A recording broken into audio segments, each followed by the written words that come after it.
మీకందరికీ నా హృదయపూర్వకమైన శుభాకాంక్షలు. కొత్త సంవత్సరంలోకి వచ్చేసాము. పాత సంవత్సరానికి వీడుకోలు చెప్పాము. పాత కొత్త ఈ రెండిటి మధ్య జంక్షన్ జనవరి 1వ తేదీ. పాతది గతించింది, కొత్త సంవత్సరం మన ముందున్నది. లూకాసు వార్త 14వ అధ్యాయం 15 నుండి 23వ వచనం వరకు సంగ్రహంగా చెప్తాను, వింటారా? వారు ఏక మనస్సుతో నెపములు చెప్పసాగారు. కొందరున్నారు, విందుకు రమ్మని దేవుడు పిలిస్తే రాలేము అనడానికి నెపాలు చెప్తున్నారు. అంటే ఎందుకు రాలేమో కారణాలు చెప్పడానికి ప్రయత్నం చేస్తున్నారు. గొప్ప విందు, దేవుని విందు, రమ్మని పిలుపు వచ్చింది, కానీ రాలేము అంటున్నారు. ఎందుకని రాలేరు? రకరకాల నెపాలు. మొట్టమొదటి వాడు పొలం కొన్నట్ట, రెండో వాడు 5 జతల ఎడ్లు కొన్నాడట, మూడో వాడు పెళ్లి చేసుకున్నాడు, మేము విందుకు రాలేము అన్నారు. ఇదెక్కడ విచిత్రం? అతడు భూమి కొన్నాడా? నేను భూమి కొన్నాను, చూసుకోవడానికి వెళ్తున్నాను అంటున్నాడు. పచ్చి అబద్ధం. చూచుకొని కొంటారా? కొన్న తర్వాత చూస్తారా? ఇంకొక విశేషం ఏంటంటే, ఒకడు మరి 5 జతల ఎడ్లు కొన్నారన్నాడు వ్యవసాయానికి, అది చూచుకోవాలంటున్నాడు. మళ్ళా అలాంటి అబద్ధమే. ఎద్దులు ఎలాంటివో చూచుకొని కొంటారా? కొన్న తర్వాత చూస్తారా? అబద్ధాలు తప్పించుకోవడానికి. దేవుడు పిలిచాడు, విందుకు రమ్మన్నాడు, కానీ రాలేము అన్నారు. ఈ మూడో వాడు ఉన్నాడు, చూచారా? వాడు నాకు పెళ్ళయింది, నాకు ఒక భార్య ఉంది, ఉంటే ఇంకా మంచిది, ఇద్దరు కలిసి రావచ్చు కదా. అలా కాదట, నాకు పెళ్ళయింది కనుక రాలేను, క్షమించు అన్నాడు. మిగతా ఇద్దరు క్షమించని కూడా అనలేదు. వీడు కొంచెం మర్యాదస్తుడు. నాకు పెళ్ళయింది, నా భార్యతో గడపాలి, ఆమెను సంతోషపెట్టాలి, అందుకని నేను రాలేను అంటున్నాడు. చూచారా వీళ్ళ నెపాలు?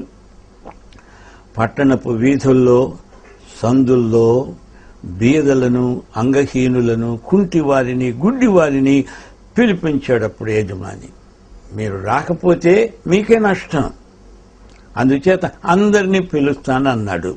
అది విందు భోజనం. అందరూ విందు ఆరగించారు, అందరూ వచ్చారు, కానీ ఇంకా చోటు ఉంది. దేవుని యొక్క ఏర్పాటు చూడండి. ఆ రాని వాళ్ళు ఇప్పటికైనా మనస్సు మార్చుకొని వస్తారేమో అని ఇంకా చోటు మిగిల్చాడు, కానీ వాళ్ళు రాలేదు. నేను మాట చెప్పనా? అసలు వాళ్ళు ఎందుకు రాలేదంటే, తాము దేవుణ్ణి కలుసుకోవడానికి, ఆయనతో కలిసి ఉండడానికి కొన్ని ఆటంకాలు ఏర్పరచుకున్నారు. ఆ ఆటంకాలనే విగ్రహాలు అంటాము. కుటుంబం కోసమని అనేక మంది నానా అగసాట్లు పడి, లంచాలు తీసుకొని, డబ్బు సంపాదించి పిల్లలను చదివించాలని పెద్ద చదువులు చదివిస్తే ఆ పిల్లలు తల్లిదండ్రులను హీనంగా చూస్తున్నారు. ఈ రోజున తల్లిదండ్రులను పోషించడం లేదు. ఆ మధ్య ఒక ఆయన చలికాలం నాకు సన్ స్ట్రోక్ తగిలింది అన్నాడు. మేమనుకున్నాము సన్ స్ట్రోక్ అంటే ఎండ దెబ్బ అని, కాదు, కొడుకు దెబ్బ. సన్ అంటే కొడుకు. అతనికి కుటుంబమే, పిల్లలే విగ్రహాలైపోయారు. ఆ పిల్లలు ఎంత చెప్తే అంత చేస్తారు, వాళ్ళకి అన్నీ ఇస్తారు, పెద్ద చదువులు చదివిస్తారు, స్వార్థముతో పిల్లలను పెంచుతారు. ఆ పిల్లలే వాళ్లకు విగ్రహాలు అవుతారు. చివరికి వీళ్ళు దేవుడికి కూడా దూరం అయిపోతారు. అవునా? అందుకని యేసు ప్రభు ఒకసారి ఏమన్నాడంటే, ఎవరైనా సరే, ఏదైనా సరే, నా విషయం వచ్చేటప్పటికీ నాకే ప్రథమ స్థానం ఇవ్వాలి, లేకపోతే అవన్నీ కూడా విగ్రహాలైపోతాయి అని ప్రభు హెచ్చరించాడు. కొలసీ పత్రిక 3వ అధ్యాయం 1 నుండి 10వ వచనం వరకు అపొస్తలుడైన పౌలు మనకు చేస్తున్న హెచ్చరిక కొత్త సంవత్సరానికి ఎంతో ఎంతో మార్గదర్శకం. ఆయన ఏమంటున్నాడంటే, పైనున్న వాటినే వెదకండి. పైన ఉన్నవి, పైన అంటే పరలోకం, ఆకాశ మహాకాశాలకు పైన ప్రభు ఉన్నాడు. ఆయన సింహాసనాసీనుడు. పైన ఉన్నాయి కొన్ని, మళ్ళా పైన ఉన్నవి అంటే అక్కడ ఉన్న వస్తువులు అని అనుకొని వాటి కోసం వెంపర్లాడొద్దు. పరలోకంలో బంగారు గుమ్మములు ఉన్నవంటే బంగారు గుమ్మాలు అని కాదు, వాటన్నిటికీ మించిన యేసు ప్రభు అక్కడున్నాడు. ఆయన మనల్ని ఆకర్షించుకుంటాడు. మీకు తెలుసిన, పరలోకంతో పోల్చి చూస్తే ఈ భూమి చాలా చిన్న గ్రహం కనుక పెద్ద గ్రహము చిన్న గ్రహాన్ని ఆకర్షించుకుంటుంది. గ్రావిటేషన్, గురుత్వాకర్షణ. అలాగే ప్రభువు మనల్ని ఆకర్షించుకుంటాడు. పైనున్నవి మనకు కావాలి. పైన ఉన్నవి పైన ఉన్న వాని కంటే గొప్పవేమి కాదు. యేసు ప్రభువు ఇచ్చేవి యేసు ప్రభువు కంటే గొప్పనా? తీరా అవి కాస్త విగ్రహాలై కూర్చుంటాయి. కొంతమంది అంటారు, దేవుడు మాకు ఎన్ని ఆశీర్వాదాలు ఇచ్చాడంటే అని పోదస్తమానం ఆశీర్వాదాలను చూపుతుంటారు అందరికీ. కానీ యేసు ప్రభువుని గురించి ఏం చెప్పరు. ఆయన ఇచ్చిన ఆశీర్వాదాలను నెత్తికెక్కించుకుంటారు. చివరికి అవే విగ్రహాలై వీళ్ళ కొంప ముంచుతాయి. జాగ్రత్త. నేను వార్నింగ్ ఇస్తున్నాను. కొత్త సంవత్సరంలో ప్రయాణం చేసేటప్పుడు విగ్రహాలను మూటగట్టుకొని నెత్తిన పెట్టుకోవద్దు. విగ్రహాలంటే మెటల్ విగ్రహాలు కాదు, మెంటల్ విగ్రహాలు.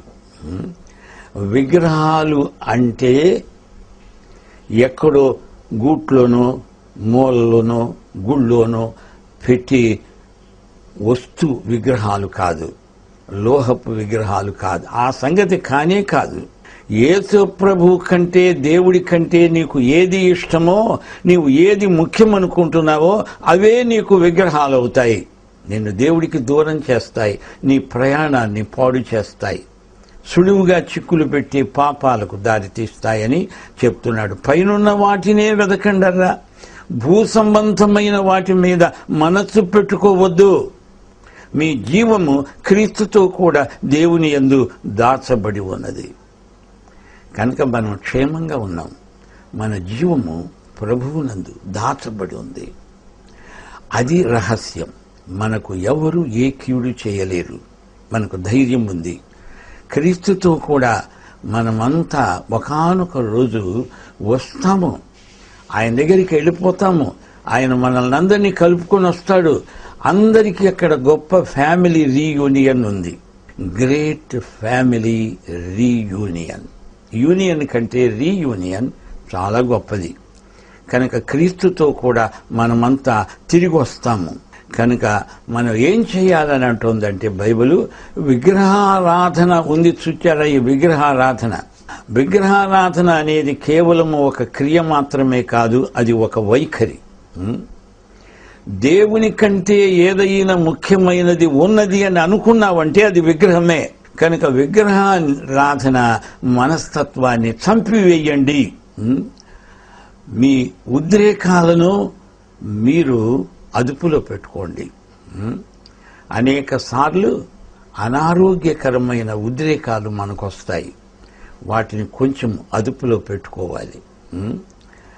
అంతేకాదు, మనము ఈ లోకములో జీవిస్తున్నప్పుడు మనము నూతన స్వభావాన్ని ధరించుకోవాలి. మనం ఏదైనా సత్కార్యం చేస్తున్నామంటే కొత్త సంవత్సరంలో ఎవరో చేయమని చెప్తే ఒత్తిడి చేస్తే చేయడం కాదు. మనకు నూతన స్వభావం వచ్చింది.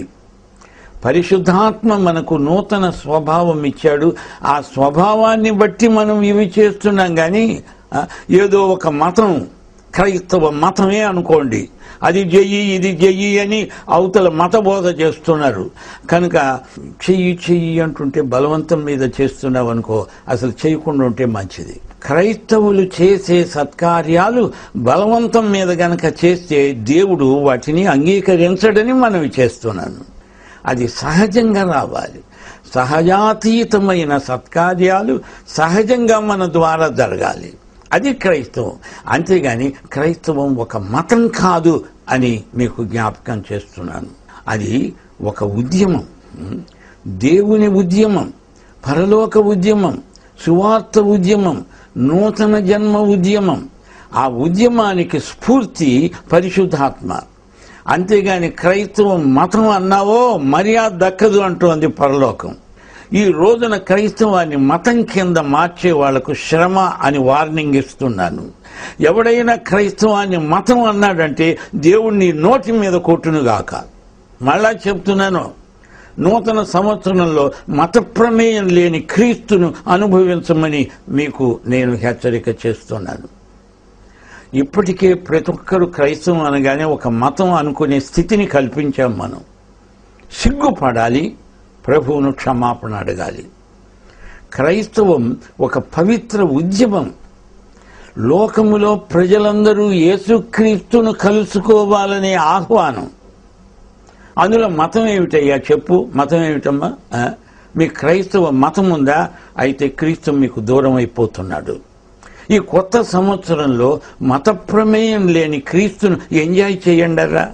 నేను మళ్ళీ చెప్తున్నాను కన్నీటితో, క్రైస్తవాన్ని మతముగా చేసి మత సంబంధమైన విధానాలు అవలంబిస్తూ మతాచారాలు అంటూ అదంటూ ఇదంటూ ఒకరితో ఒకరు మాట్లాడకుండా సిద్ధాంత భేదాలు పెట్టుకొని ఒకరితో ఒకరు కొట్టుకు చచ్చేది అది క్రైస్తవమా? కాదో. అదే చెప్తున్నా. నా భార్య నేను ఒకసారి మాట్లాడుకుంటున్నాను, నా జ్ఞాపకం వస్తోంది. ఏమండి, మనం ఒక మతం వదిలిపెట్టాము, ఎందులోకి వచ్చాము అంటే నేను నవ్వి క్రీస్తులోకి వచ్చాము. అవును కదా, ఇందులో మతాచారాలు అవన్నీ లేవు. ఎంత స్వేచ్ఛ ఉంది మనకు. అంతకు ముందైతే అదని ఇదని మెడ మీద కాడి పెట్టినట్టుండేది. అంటే నేను నవ్వుతున్నాను. ఇప్పుడు ఆ కాడి విరిచేసి యేసు ప్రభు ఇంకొక కాడి పెట్టాడు, తన కాడి. ఆ కాడిలో ఒకవైపు ఆయన మోస్తున్నాడు, రెండో వైపు మన మెడ మీద పెట్టాడు. ఎంత తేలిక ఈ కాడి, ఎంత సులభము ఈ కాడి. సహజాతీతమైన విషయాలను సహజంగా చేసేస్తున్నాము. లోకములో మానవ జీవితాలు పరివర్తన చెందడానికి అవసరమైన ఆధ్యాత్మిక సహాయము చేయగలుగుతున్నాము. నిరాశ నిస్పృహలతో కుమిలి కునారిల్లిపోయే మన సోదరి సోదరులకు, మన తోటి మానవులకు మనము నిరీక్షణ కలిగించే సువార్తను ప్రకటిస్తున్నాము. ఈ సత్యాలు జ్ఞాపకం చేసుకుంటే కొత్త సంవత్సరం మనకు నిజంగా కొత్త సంవత్సరం అవుతుంది. ప్రతిరోజు కూడా మనము నూతన పరచబడతామని మనవి చేస్తున్నాను. అంతేకాదు, క్రీస్తే సర్వము అందరిలో ఉన్నవాడు. సానుభూతి, సాత్వికం మొదలైనవి మనం ధరించుకోవాలి. మనలో ఇతరుల పట్ల సానుభూతి. ఎవరైనా కష్టపడుతూ ఉంటే ఆ కష్టాల్లోకి మనం ప్రొజెక్ట్ అయిపోవాలి. అదే స్పష్టంగా చెప్పబడింది. ఇతరుల తప్పిదాలు క్షమిస్తాము. ప్రేమ అన్ని లోపాలను కప్పివేస్తుంది. అందుచేత క్రీస్తు అనుగ్రహించే శాంతి మన హృదయాలను ఏలాలి. సందేశాత్మకమైన పాటలు పాడతాం, అవునా? పాటలలో కూడా ఒక విప్లవాత్మకమైన మార్పు రావాలి. పాడిన పాటలే పాడుకుంటూ ఏదేదో పండగ పండగ అనుకుంటే పండగలు అనే మనస్తత్వం చాలా ప్రమాదకరం. అవి పిల్ల చేష్టలు. క్రైస్తవులు క్రీస్తునందు పరిపక్వత దిశగా ఎదగాలి. యేసుక్రీస్తును ఎంజాయ్ చేయాలి కానీ ఆయన ఇచ్చే చాకలెట్లు తిని, పిండి వంటలు తిని, బట్టలు వేసుకొని ఏసేయండి నాకు ఇది ఇచ్చాడు అది ఇచ్చాడు. ఒక ఆయన అంటున్నాడు, యేసు ప్రభు మమ్మల్ని కోర్టులో గెలిపించాడు, మీకు తెలిసిన బైబిల్లో ఒకసారి ఆ అన్నదమ్ములకు భూమి తగాదా పడి యేసు ప్రభువుని వచ్చి పంచాయతీ తీర్చమంటే పప్పా నేను రానన్నాడు. కానీ ఇప్పుడు యేసు ప్రభువును ఆడుకుంటున్నారు మనవాళ్ళు. యేసు ప్రభు మాకెంత సహాయం చేశాడండి, మాకు వ్యాపారంలో బాగా కలిసి వచ్చిందండి, కలిసి వచ్చింది కానండి ఆ కలిసి వచ్చిన లాభం అంతా మేమే దిగమింగేస్తామండి. ఇలాంటి పండగలు దండగలు. యేసు ప్రభువుకు పండగల క్రైస్తవం ఇష్టం లేదు. నేను చెప్తున్నాను, యేసును కలిగిన వారికి జనవరి 1 తేదీ నుండి డిసెంబర్ ఆఖరు వరకు 31వ తేదీ వరకు ప్రతిరోజు పండగే పండగ. యేసయ్యను ఎంజాయ్ చేస్తున్నాం. అవునా? ఒక అమ్మాయి పెళ్ళయిందనుకో, ఆ పెళ్ళయిన రోజు పండగ అనుకుంటుంది అనుకో. ఎందుకంటే బాగా అలంకారాలు చేశారు, లైట్ వెలిగించారు. ఆ మర్నాటి నుంచి అవన్నీ వెలిగించరు కదా. కానీ భర్త ఉన్నాడు, అదే పండగ. తనకు పెళ్లి కాలే అంతకు ముందు ఒంటరిగా ఉంది, ఇప్పుడు తను జీవితాన్ని ఇంకొక వ్యక్తితో పంచుకుంటోంది, అదే పండగ. భర్త భార్యకు, భార్య భర్తకు ఒకరికి ఒకరు సంతోషాన్ని కలిగిస్తే అదే పండగ. లేకపోతే పెళ్ళయిన రోజు ఓహోహో అనేది, ఆ తర్వాత మళ్ళీ దెబ్బలు ఆడుకుంటూ కూర్చునేది. నేను మళ్ళీ చెప్తున్నా, ఈ మధ్య ఎవరు అంటున్నారు ఆయన మత ప్రచారకుడు అని. ఒక క్రైస్తవుని గురించి చెప్తే నేను అన్నాను, మత ప్రచారకుడు క్రైస్తవుడు కానే కాదు. క్రైస్తవం మతం కాదు. నేను చెప్తున్నాను, నాకు మతం లేదు. నా ప్రియ సోదరి సోదరులారా, మళ్ళీ చెప్తాను, అదేమిటంటే ఈ కొత్త సంవత్సరంలో మనము ఏమి చేసినా యేసు నామమున అని చెప్పి చేస్తాం. ఏది చేసినా యేసు నామమున అంతే. అంతేగాని మనకేదో పుణ్యం వస్తుందని కాదు, ఆయనకు మహిమ యేసు నామమున. ప్రార్థన చేసుకుందామా? కృపాసత్య సంపూర్ణుడా మా పరమ తండ్రి, మహిమ గల రాజాదేవా, నీకు వందనములు, స్తోత్రములు. కొత్త సంవత్సరం వచ్చేసింది. కొత్త సంవత్సరం మా జీవితములలో నిజముగా కొత్త సంవత్సరమై దినదినము మేము నూతన పరచబడినట్లు మాకు నీ ఆత్మ నింపుదల, నడుపుదల అనుగ్రహించి మహిమ పొందుమని యేసు నామమున ప్రార్థన చేస్తున్నాను తండ్రి. ఆమేన్.